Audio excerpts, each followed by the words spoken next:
எங்களை நேசிக்கிற பரம தகப்பனே, இந்த அருமையான நாளுக்காக உம்மை துதிக்கிறோம், தோத்திரிக்கிறோம் அப்பா. கடவுளே, இந்த நாளிலும் எங்களுடைய குடும்பத்தாரையும் எங்களையும் நீர் பாதுகாத்து வழி நடத்துங்கப்பா. எங்கள் குடும்பத்தில் இருக்கக்கூடிய ஒவ்வொருவருக்கும் கடவுளே நீர் நீண்ட ஆயுளையும் நற்சுகத்தையும் ஆபத்துகள் விபத்துகளிலிருந்து பாதுகாப்பையும் கொடுத்து வழி நடத்துங்க சுவாமி. கடவுளே, இந்த நாளிலும் அப்பா, எங்களை புரிந்து கொள்ளாதவர்கள், எங்களுடைய மனதின் கவலைகளை அறிந்து கொள்ளாதவர்கள் அத்தனை பேரிடமும் கடவுளை நாங்கள் பொறுமை காக்கும்படியான பாக்கியத்தை நீர் கொடுங்கப்பா.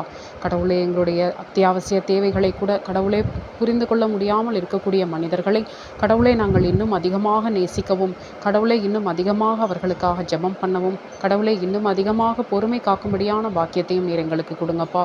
கடவுளே, நாங்கள் உம்மை போல் மாறி போகட்டும் சுவாமி. உண்மையே நாங்கள் கடவுளே இன்னும் அதிகமாக எங்களுடைய சாயலிலே காணும்படியான பாக்கியத்தை நீர் கொடுத்து ஆசிர்வதிங்கப்பா. கடவுளே, எங்களுடைய எதிராளிகளுக்கும் கடவுளே நாங்கள் எதுவும் விரோதமாக செய்யாமல் அவர்களுக்காகவும் அவர்களுடைய குணத்திற்காகவும் அவர்கள் கண்டிப்பாக மாற வேண்டும் என்று கடவுளை நாங்கள் பிரார்த்தனை செய்யட்டும் அப்பா. அப்பேற்பட்ட மனத்தையும் குணத்தையும் கடவுளை நீர் எங்களுக்கு கொடுங்க சுவாமி. ஆமேன்.